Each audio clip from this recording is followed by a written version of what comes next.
Hello and welcome to the Talking Precision Medicine podcast. In this series, we sit down with experts on the application of AI and big data analytics in the drug discovery space. Our guests are innovators, business decision makers, and thought leaders at the intersection of data and therapeutics. We discuss the promise, practice, challenges, and myths of AI in precision medicine. This show is brought to you by Genialis, and Rafael, its CEO, is your host. Genialis is focused on data integration and predictive modeling of disease biology to help accelerate the discovery and de-risk the development of novel therapeutics. Today, our guest is Yusuf Henriques. Yusuf is the co-founder and CEO of TruGenomix, a precision medicine company focused on the early detection and prevention of PTSD in military veterans and first responders. In this episode, Yusuf reminds us that every day counts, because every day there are 20 to 22 veteran suicides. This is what keeps Yusuf up at night and keeps him pushing on all fronts to innovate a solution. Let's get right into it. So thank you for joining me today. My guest today is Yusuf Henriques. He's the founder and CEO of an amazing young company called TruGenomix. I'm not going to do it justice, so Yusuf, why don't you tell us what TruGenomix is all about? Thanks. TruGenomix is a precision genomics company that's focused on finding solutions for PTSD and other mental health related illnesses using next-gen sequencing. How did you guys come together? When and who's the team here? Yeah, so a little backstory on that. In 2012, my kid's aftercare provider, who I have three daughters that are now two in college and one in second year of high school. Mike was the aftercare provider for the school that my daughters attended. So once school was out in the afternoon, they would attend the aftercare program till about 6 o'clock in the afternoon. So Mike, two-time Iraqi veteran, my kids had grown up to love Mike because they had attended the summer camps that he was the Barty representative for, and they also had given him the director for that program. He took his life due to PTSD-related illness. And that created a fire in my belly that kind of helped. And then also understood that there were 21 other Indians like Mike that had taken their lives that day. And that number was alarming to me, that there were 22 veterans, including military folks, were taking their lives. I went on a crusade where I started finding out about system biology, my background, providing a little bit of knowledge to kind of know where to look. And TruGenomix was really created because I was then selected as one of the research officers that were overseeing about $25 million worth of research at Mount Sinai. And that research then turned into a approved patent in January 2016 that allowed me to create TruGenomix that summer and actually got us to where we are today, which is developing this particular blood test to help identify those that may have this predisposition of PTSD, of exposed to trauma, or diagnosing PTSD. Fantastic. I want to ask you about the patent and the science, but first, let me ask you a little about your background. So you're a combat veteran as well, is that correct? Yes, I was a combat medic, 91 Bravo, United States Army. And one of your co-founders is also a veteran, is that correct? Yes, Charles Catlin, who I met in 2006. We both worked at the FDA once I had took the uniform off. Charles was a public health service officer, but he was an Air Force Academy graduate that then turned in the public health corps after his military service ended. Charles is a 23-year veteran. He served in the Air Force and retired last year when we moved out to Illumina to start our accelerator as a 06. So he retired at the level of a 06, which is pretty much a full bird colonel. Oh, wow. And then we have a third, then we have a third member of the team is Dr. Tashaka Cunningham, who spent the most part of his last 20 years working for the federal government within the molecular biology space, working for the VA, and spent a lot of time working for pharma companies. So we all have about 20 plus years, whether it's federal or civilian experience within drug, device, and government relation experiences as well. This is what I love about you guys. It's, and maybe not the most common founding team, but you've got deep military veteran experience, deep molecular biology experience. Shaka, remind me, he went to Princeton and Rockefeller, is that right? So yeah. Just a badass molecular biologist to begin with. Absolutely. And again, Charles being Air Force, Charles and I met at FDA. So the next unique thing that this company has is we have two individuals with deep regulatory affairs background within devices. I ended up working in drugs as well. So I have a combination of drug and device experience. So we bring a lot of knowledge and depth to the team. Even though it's three of us, we've covered a lot of grounds in between the three of us in order to move this forward. Amazing. Tell me a bit about the patent you said catalyzed the formation of the company. So yes, unbeknownst to me, I mean, again, I think after, just a little bit to share with you. So after that incident happened, I was, struggling with not being able to identify that Mike was going through some things. I saw him every day. So for about 3 months, I was in the rut, and I got this call January 2013 that says, hey, you were selected as the best qualified candidate to oversee this research that the DoD gave funding to, being that is a federal position. I moved to New York, and within about 3 months, I found out that Rachel Yehuda, who is the vice chair of psychiatry at Mount Sinai, had already started looking at this particular traumatic stress and how it affects the genes since 1991 at Yale in her postdoc. So by the time I got there, you call me the closer, if you may, but she had already did mouse models. She had started this from as a postdoc and had made it through doing validated trials with human subjects, both in Holocaust survivors and after the World Trade Center occurred. So our patent is actually patented off of controls and PTSD concurred patients that were from the World Trade Center cohort, which is Mount Sinai is one of the repository. And so we were able to put together the last bit of statistical evidence to show the highest p-value for about 4 genes that directly correlate to the having a traumatic event occur. And we were able to get that patent approved after 7 years. It was submitted in 2009, and 7 years later, they were able to get that patent. January 26th of 2016, it was approved. Very cool. Now that sounds like a solid foundation. So where are you guys going from there? The patents, the kernel, how do you see improving on that?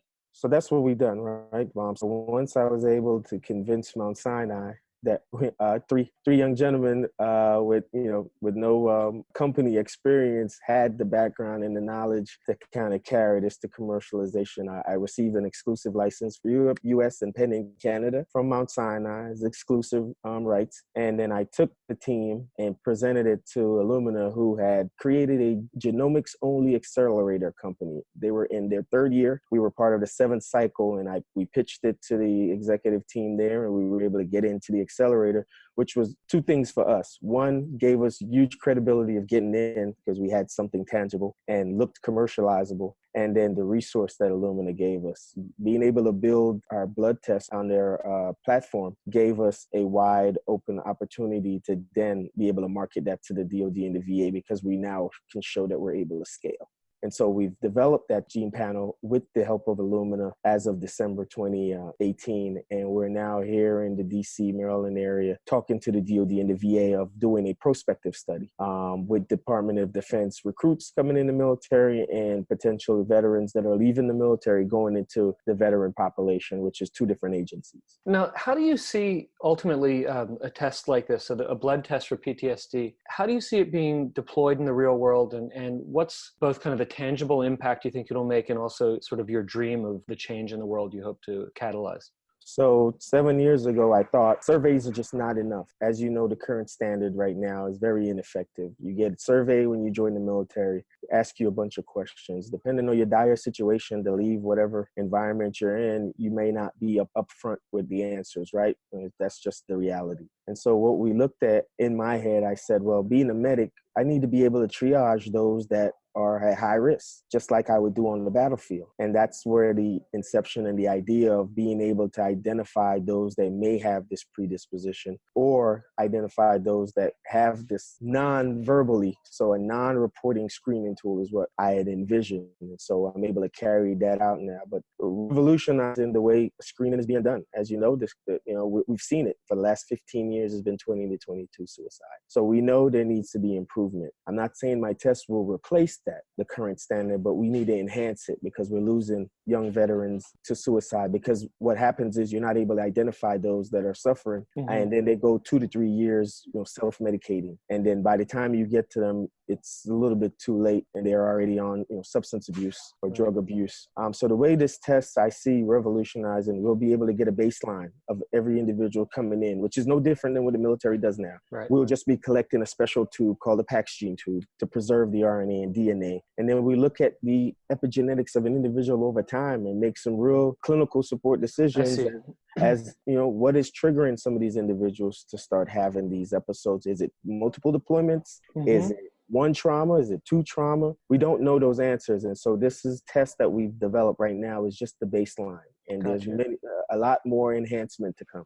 So to say that back, you're looking to essentially be able to do a before and after, or maybe even a longitudinal study per enlistee, per service member. Yes. And so our goal is to get in and do about 2,000 just to do a pilot prospective. And then hopefully this becomes policy that everybody that's joining the military, whether it's 17 years old and they do 40, 30 years like my uncle did, will have that data set because as you know, we do get physical assessment over our military time. There's just no objectivity to it. It's really just only the clinician that's, as you know, is overworked, is trying to make an assessment of an individual in the next 20, 30 minutes that they see him as a patient. So as you know, in the precision medicine space, there's a huge amount of energy and conversation and effort around how to better purpose electronic health record data. Now, I'm only trying to imagine what does the reams of paper look like on service member, physical and mental profiles. Yes. Where do we start thinking about parsing that stuff? Well, so, the good thing is about timing, right? The other thing about where we are as far as our research, that's evolving. So the VA and the DOD have finally realized that they need to work together, right? So who are for the veterans and active duty. They've also started to digitize a lot of these. So like the complexity of that was that there were multiple providers for those. So recently, over the last 2 to 3 years, they actually consolidated those. And so Cerner, who is a large electronic health record platform, has now received the contract for both the DOD and the VA to create that interoperability.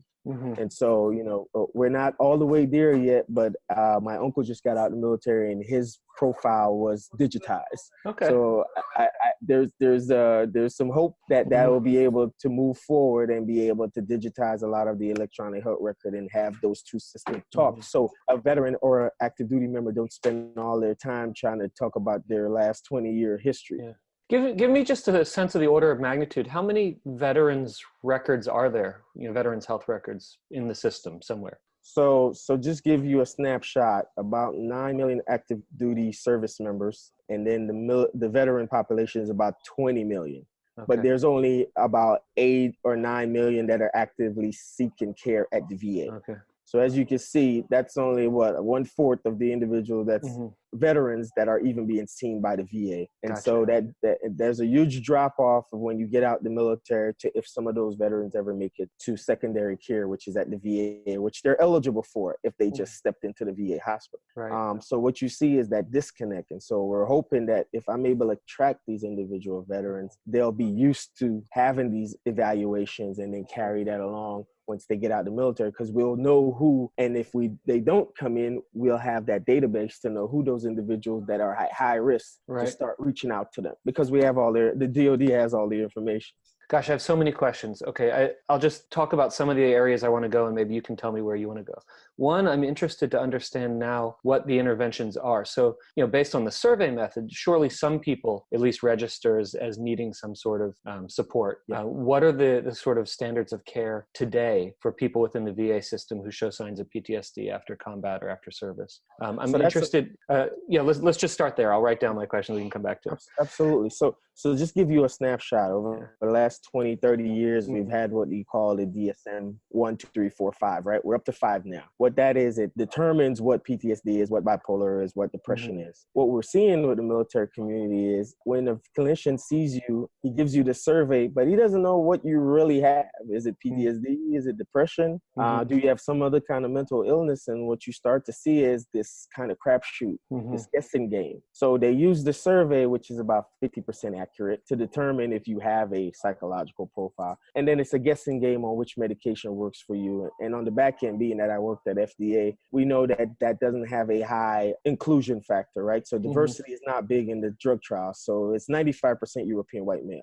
So you're looking at a huge drop off of some of these medication not even working for your ethnic backgrounds, African Americans, Chinese, or even women of any social background. So it's kind of still trial and error. And so the objective portion is this doctor is going to look at you and I looking at each other, and it's trying to make an assessment if you have something. The struggle with that is that the guys that may really need it, but just don't look visibly affected, leave that hospital and unfortunately are taking their lives in the parking lot on VA campuses right now. Wow. Because again, the courage that it took to come in to say you have a issue, to hear a clinician say that you don't have a problem. And some of that, again, is not on the clinician. They're overworked. And the problem is there's no objective way for you to identify an individual. Just like I wasn't able to tell that Mike had a certain condition going on. Yeah, I like that you commented earlier that you see this supplementing the self-reporting, because, you know, one thing you certainly wouldn't want in any kind of diagnostics realm is for someone who's presenting with the disease to, for whatever reason, not show the molecular signature, just because molecular biology has some inherent heterogeneity. Absolutely. And again, that's why, I mean, this is more, again, and we know that this has been a long-standing gold standard, right? But what we're not, I think to your question that you asked before, is what I'm not okay with is the fact that we've only identified exposure therapy and cognitive behavioral therapy as the only treatment options, right? So the VA currently right now, of course, are exploring others because of political pressure and veterans not wanting to go psychotherapy route and CBT and re-experience their trauma, because again, we don't know if that may be one of the triggers. So, you know, there's a lot of exploration in that area. And so, you know, what I want the VA and the DODs to do is keep that open mind with more data and information that we're able to provide from the molecular level, as you mentioned. No, that's really interesting. Who are the major patient advocacy groups for PTSD among the veteran population? So traditionally, you know, we have what we call veteran service or VSOs, veteran service organizations. So that's your DAV, your AMVETS, your American Legion. Now the younger group, we have what they call IAVA, which is the Iraq, Afghanistan Veterans of America. But again, you know, one of the issues with those groups, they always have some social political area that they're focused on, right? Is whether it's advocacy for PTSD, it's advocacy for women veterans. So the efforts amongst them are always different. And so I've talked to about 4 or 5 of them. One of the biggest concerns I have there, these are long-standing institutions and they have not really understood the area of healthcare and genomics. And so that's the area of lag for them because they're big on advocacy, but you know, it's going on the Hill, putting on a suit and talking about access for all. But you know, what are these things that we need to do? What are the objective measures within this PTSD realm that we can actually make a dent on? I think, you know, some of the ways of going about it is all wrong. They're waiting for treatment, but that individual now has been 15, 20 years struggling with PTSD. What do you do with an individual like that? So my approach is the early detection, early prevention. And if that means, you know, being a medic, if that means an individual doesn't get steered towards a combat stress-related position and still able, like Charles did, he was colorblind. He joined the Air Force, wanted to be an Air Force pilot, Top Gun, and found out he was colorblind. I knew that from the way he dressed anyway. But again, couldn't a whole lot of brown shoes with black belts, that kind of thing. Oh yeah, a lot of miscoordination there. And so when he exposed that, I was like, well, that was a good idea. But then on that note is we're not trying to stop members from joining the military. We need to know. We have more information now to make better informed decisions, and that individual could still go and serve. But now we know that Yusuf that just joined may have this predisposition, and we're not waiting for them. The mechanism is to be reactive. I like to be proactive, and that's really where I see the value add for my test. No, I'm thinking about the data set that you guys can potentially generate. And even with your prospective study, you're going to have 2 things, an incredibly rich data set for both PTSD, but also secondary indications, right? Especially if you guys do a good job of labeling the data. And then the other thing, you know, you'll have is a really, really kind of interesting challenge to mine it, to apply modern computational biology and artificial intelligence type techniques to really get the most out of it. Yes, absolutely. And that's what we're preparing for. And that's what our corporate strategy included, why we went to Illumina directly. I could have went to the Y Combinators or the 500 startup, but we needed a group that understands system and platform related to genomics, the gigantic amount of data that's going to be generated from doing whole genome sequencing on millions of patients and how to address that. And so that was one of our core components in making sure we were attractive enough to attract the attention of Illumina. and then start to build a platform that we know is going to scale rapidly if we're able to get into the DoD and the VA to start doing it. I mean, just to mention, we're talking about just one individual soldier gets at least a yearly physical and then one after every deployment. So imagine somebody like my uncle that's been on 6 to 8 tours, a physical every year. That's a lot of data to collect. And so, you know, as we're building this, we're considering the fact that we need to make sure we have the intellectual knowledge that we're building to scale, not right now, but for the future. No, I think it's an incredibly promising project. Who are the champions of this internally in the DoD and VA? Where do you see the most excitement for this kind of program and sort of, you know, new tech adoption? Yeah. So as I mentioned to you, it took until 2013 with the high visibility of these 22 suicides. They started calling it the parking lot, the VA parking lot suicides that started being rampant. And over the news over the last few months, you heard a lot of veterans taking their lives in public places. So the DoD funded about $100 million in the cohort that I was responsible for, well, a quarter of it. And so roughly about $200 million since then between the DoD and the VA to fund this. And so, but the problem is it's a lot more R&D and a lot of batters, like the Colonel mentioned, a lot of batters and no cake. TruGenomix would like to develop the cake and deliver that cake. And so the veteran service organizations are really kind of the champions to kind of figure out what needs to be done. Because again, I think what we're finding out is the DoD and the VA have certain parameters on where they do things, right? They could fund research, they could do this, but it really comes down to getting a champion like a veteran service organization to change the direction of the pipeline and start looking at innovation and how that could help. It's a little slow on the VA side. The DoD seems a little bit more open because they need to deal with the brunt of some of the, you know, the soldier readiness. So you know, the mandate's now been put out to both agencies, which is good. How they effectively execute it, it's left for interpretation because I give you an example. 760,000 samples were collected for the Million Veteran Program, an initiative that kicked off in 2012, 2013 of really getting down to some of the science, right? Unfortunately, only 80,000 of those 760,000 have been sequenced to date. Which is still a pretty remarkable data set, but I get your point. It's fractional. It's fractional. It's you know, it's just piecemeal. And what was the goal of the 1 Million Veterans Program, or what is the goal? What's the intent for those million sequences? The intent was to get actually fresh blood. So this is a Million Veteran Program where the veteran consents and agrees to collect clinical information and as along with a blood sample. Okay. So you can see those two data rich points are very valuable to now add what we call the new improved science, which is next gen sequencing, and also coupling that with AI to start looking at disease management and start looking at the genes and different disease area morphs over time during the military or veteran lifespan. Yeah, well, one of the things I find so exciting about your approach, and I'm not sure how much Tashaka is leading this or if it was the idea from the beginning, you guys are interested in epigenetic marks, which is, you know, it's a part of the sort of molecular milieu that my company is very familiar with and very fond of, which is maybe why I like it so much. But that's cool because we know that it changes. We know it changes and epigenetic state changes due to environmental factors, but it also can serve as a marker for cell type specificity. And so it's complicated, but I think it may be the right readout for you. So that was our strategy, right? We kind of built the plane from the back to the front. We said, well, where are we trying to go? Which, as you mentioned, very complicated. But I think it was the only way to build what we're trying to build. We know what we have here was a baseline. So, you know, with the expertise and help, of course, Dr. Cunningham, and the fact that he sat at the VA and funded a lot of research within the molecular space. And then the expertise we got from Illumina. I mean, we had $400,000 worth of expertise being Gary Schroth, who is the RNA-seq. I mean, he was down meeting with us at least twice a week.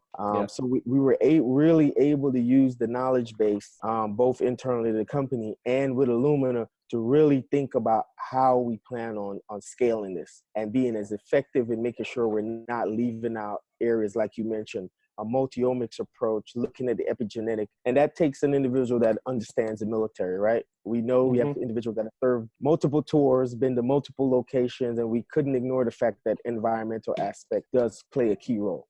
You know, one of the things this kind of reminds me of a bit is the NASA twin study, except that was literally on two dudes, and you're looking to do this across, 8 to 20 million people. So Yes, very, very large task order. you'll need an army to get it done. Absolutely. Yeah, need a village and an army. So again, we strategically made sure we were going with technology that we know we're advanced thinking.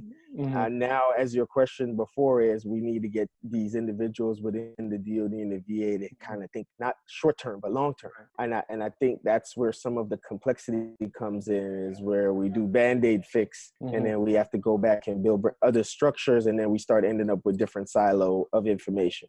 So it sounds like your next milestones are both kind of managing the sort of regulatory environment, but also hitting these scientific proofs with your first prospective cohorts. Yes. So where we are is, because we, again, knowing where the technology is going, most of the cohorts that outside of ours have gone the microarray route because it's cheaper. And again, another business decision we had to make, but we just saw the value of going next-gen sequencing long term. First thing we have to do is validate what we've done. Replicate pretty much what the patent did, but on a new platform, which is take it from microarray, bumping it up to a next-gen platform, which is what we're currently doing right now with a very unique data set that we've handpicked. So we have 500 blood samples from the Grady Trauma Project, which is a huge African-American cohort down in Atlanta, Georgia. High prevalence of trauma within a civilian population in the African-American community down at Grady Memorial. And we finally were able to get through the regulatory loopholes of getting the World Trade Center. So we currently have 490 RNA and DNA PAX gene tube from 490 World Trade survivors, which are first responder, firefighters, and police officers, with a very unique, about 15% Hispanic, 20% African American. And we finalized our CRADA with the Canadian Army. So we've now looked at a secondary market, which is the Canadian Armed Force, who have given us 100 samples as of last week. So we have about 1,100 samples that we're going to use to validate our next-gen platform using the methods that were that was used, except for the platform, the microarray, which was done on the patent that we hold. And that will be able to show that there's efficacy in what we have to identify individuals with this predisposition, or further on down the road to do diagnosis. And that we feel like that'll be the compelling factor to get a ticket to the party with the DoD and the VA. So as of we spoke right now, last month, the DoD sent out a proposal, a RFI, a non-self-report screening tool for PTSD. Go figure that after 7 years that I had this vision in my head, the DoD finally released their request for information, which we submitted a response to. Maybe all the stereotypes of the government moving slower earned for some reason or another. We're trying to push them. We're going to push them. It's going to be one of my jobs to push them, because this is to the point, every day is another 20 to 22. And I count those numbers every day, and that's 7,300. So since I started this, unfortunately, that's about 49,000 for 7 years. Well, and this was also the point that, for example, Jon Stewart made in his really powerful testimony in front of Congress a couple of weeks ago. Yes. He was raking Congress over the coals. What they've done by being slow is they've cost people time, and time is the most valuable thing you have in life. Can't get it back. No. Can't get it back. And as you said, every day I wake up, it's a new number. And that's what keeps me up at night and keeps me pushing and keeps me running all over the country, trying to raise funding to get the thing done. Because again, the government moves so slow. I have to rely on outside VCs to get this going, and then let them chime in when they finally figure out that we're on the right path. Sure. Well, you take a multi-pronged approach. That's it. So, in the next couple months, you guys are going to raise money. You're going to have these first proofs. Where do you want to be, a year from now, 2 years from now? What do you see as sort of the trajectory? Absolutely. A year from now, based on our milestone, we've accomplished a lot. When I look at the milestone, I'm filling in the shades of gray. I was like, wow, we incorporated 2017 as a C Corp. We were able to get the exclusive license nailed down first quarter of last year, 2018. We got into the Illumina Accelerator and built the MVP by December of last year. That's a lot to carry around. Moved out to California and was able to get the MVP done. The samples took a little bit tougher because of the sample size that I wanted, which is the World Trade Center, because I oversaw that as a VA employee. So I know it was collected clean. I know the RNA is preserved. And so we're going to get a good readout when we do the sequencing.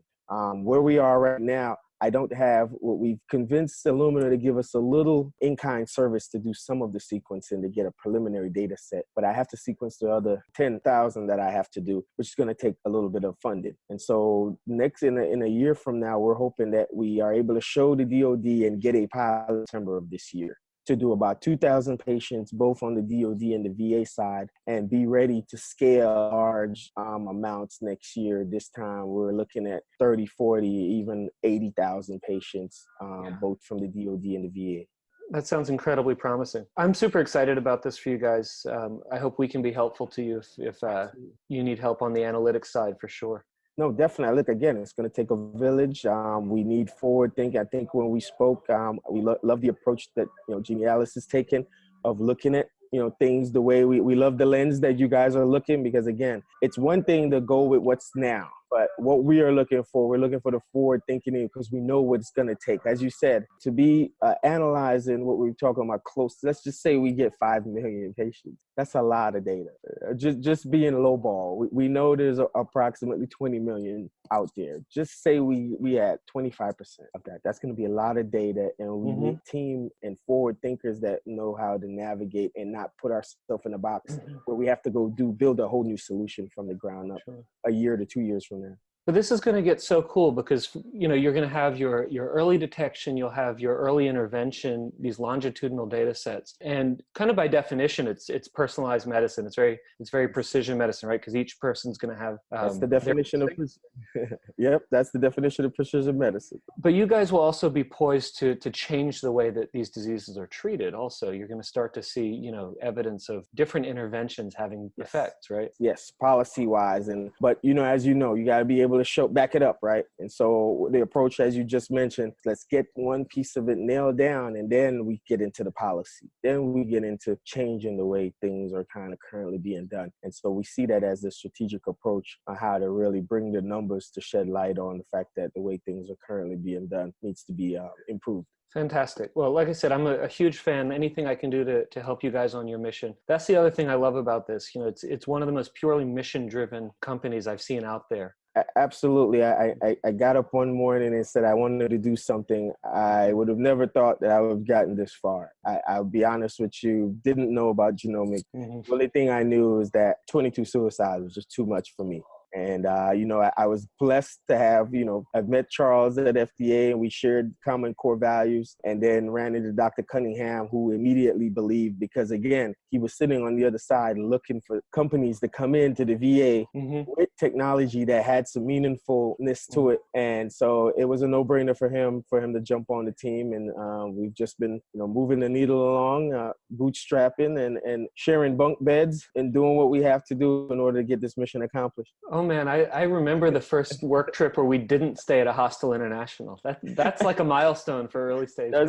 That's a milestone. I'm here in another accelerator where we're in a basement Airbnb with 4 complete strangers. That keeps the mission continues. So tell us where you are today. I've heard some applause at the beginning of our conversation. It sounds, people are cheering you on.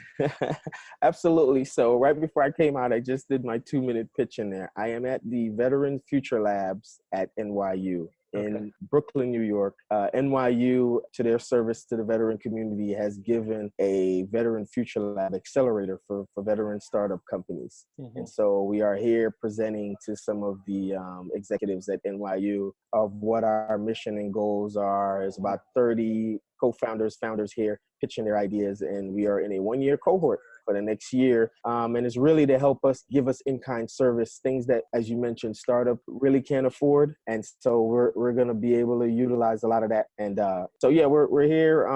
This is the 3rd day of the orientation. And so NYU has provided a lot of in-kind service to us so we can keep our mission, whatever it may be, going and give us some in-kind services here. Fantastic. Yusuf, thank you very much for your time today. This was a real pleasure chatting with you, and I look forward to great things from TruGenomix. Appreciate. Thanks you for making the time. And I mean, again, if anything, you walk away from this we're always looking for, whether it's veteran community, we're still raising funding, which is a big thing right now for us. So yeah, if there's anybody in the military community, veteran community that you touch base with, please let them know that TruGenomix is here and our mission. Right. And I'll be love to give them a walkthrough of what we're doing and what we're trying to do. Thank you. Thanks for having me.